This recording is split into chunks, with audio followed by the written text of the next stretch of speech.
Legenda pencarian air liur naga di situs Pelawangan, Suwaluh, Balongbendo, Sidoarjo.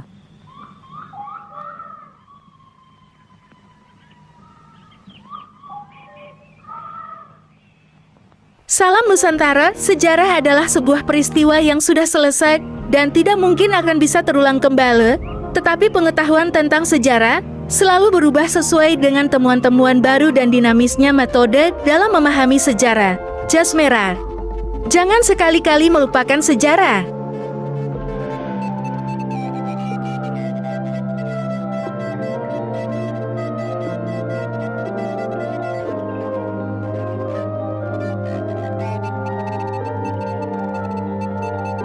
Terima kasih. Salam Nusantara.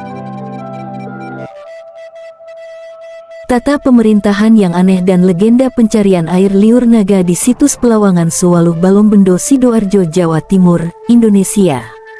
Ketika sore hari 4 orang pecinta dan pemerhati sejarah mendatangi rumahnya Bapak Kades Suwaluh H.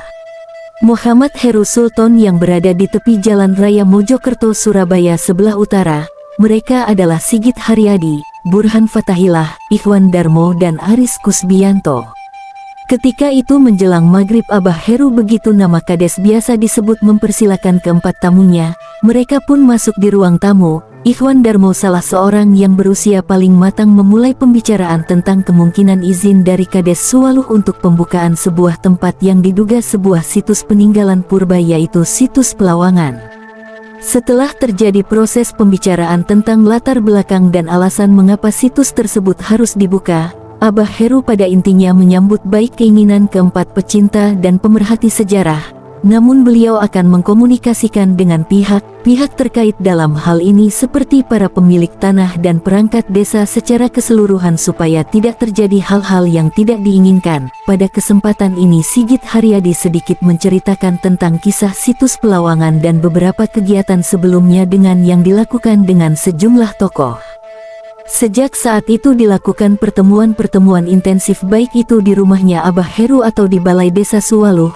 Sekitar awal bulan Februari tahun 2014 mereka amat intens melakukan pertemuan tersebut sampai akhirnya dicapai kesepakatan bahwa pembukaan situs Pelawangan akan digunakan tanggal 14 Februari tahun 2014. Dari seringnya pertemuan dengan Kades maupun perangkat desa lainnya ditemui keanehan. Misalnya dalam tata pemerintahan desa Suwaluh terdapat 2 dusun, yaitu Dusun Pelawangan Utara, Suwaluh Utara, yang kasunnya Ibu Yuli dan Dusun Pelawangan Selatan, Suwaluh Selatan, dengan kasunnya Bapak Mulyono. Dari sini masyarakat Suwaluh secara turun-temurun menyebut 2 tempat yang lebat dengan pepohonan di tengah persawahan desa adalah Pelawangan, yang sebelah utara disebut Pelawangan Lor dan yang selatan Pelawangan Kidul.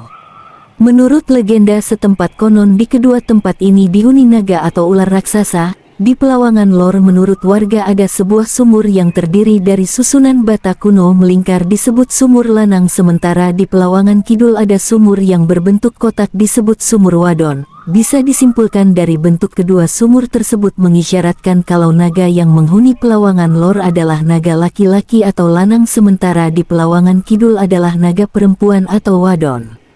Justru yang aneh kedua kasun tersebut malah menjadi pamong di kedua tempat yang tidak berpenghuni alias hanya persawahan belaka.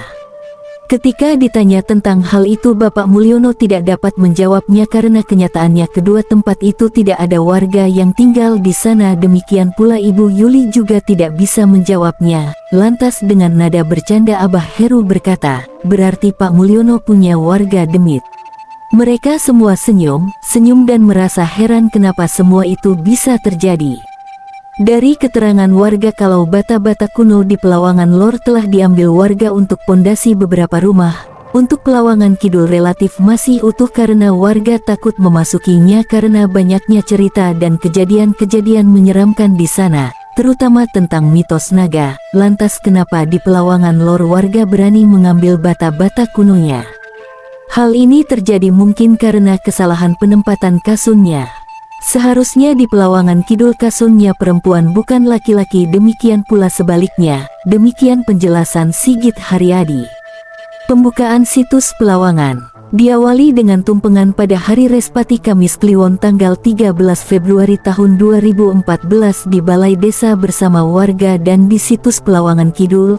Entah kebetulan atau tidak, setelah seluruh anggota tim keluar dari situs beberapa menit kemudian terdengar berita kalau Gunung Kelut meletus mengeluarkan abu bahkan di Desa Suwaluh malam itu juga. Jadi sebagai pengingat kapan pembukaan situs Pelawangan yang izin resminya memakai nama BALASATYA Wetan Lakon Jagat Yayasan Jagat Wetan adalah waktu Gunung Kelut meletus, yaitu tanggal 14 Februari tahun 2014.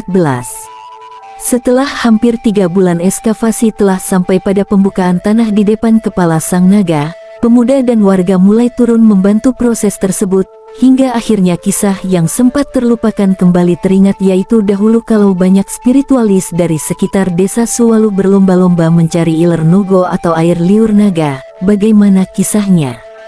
Dahulu bila ada warga yang sakit keras dan sulit untuk disembuhkan, maka mereka akan mencari air liur naga. Itu berdasarkan petunjuk dari para spiritualis yang prihatin karena banyak warga yang sakit. Entah ada atau belum yang menemukan iler nogo tadi, sampai sekarang belum ada yang tahu pasti. Menurut legenda yang berkembang dulu, terdapat patung naga yang besar di Pelawangan Kidul. Dari mulutnya patung itu keluar air. Mungkin dari sanalah legenda iler nogo itu berasal, tetapi ada pula informasi lain kalau air yang dimaksudkan iler nogo itu berasal dari 8 mata air yang berbeda, biasa disebut air yang berasal dari sumur Windu. Menurut hasil uji tes di Laboratorium Petrokimia Gresik, air dari sumur Wadon Pelawangan Kidul pH-nya cukup baik, yaitu 7, warnanya cukup bening. Baunya tidak banger tetapi terlalu banyak mengandung zat besi. Mungkin hal itu karena lama tidak dikuras dan dibersihkan. Tentang air yang disebut iler nogo tadi kami berkesimpulan tidak jauh dari hasil laboratorium di atas, bahkan mungkin jauh lebih baik daripada air sumur Wadon karena berasal dari 8 sumber mata air yang berbeda. Tentu kandungan mineralnya lebih banyak dan lebih kaya nutrisinya, berguna bagi siapa saja yang meminumnya, termasuk kemungkinan bisa menyembuhkan berbagai macam penyakit seperti legenda di atas. Tetapi semua itu perlu pengujian dan penelitian lebih lanjut, sehingga bisa dipertanggungjawabkan secara medis dan ilmiah. Juli tahun 2014. Terima kasih. Agus Subandrio, penulis. Sumber buku Mengais Jejak Bumi Kahuripan.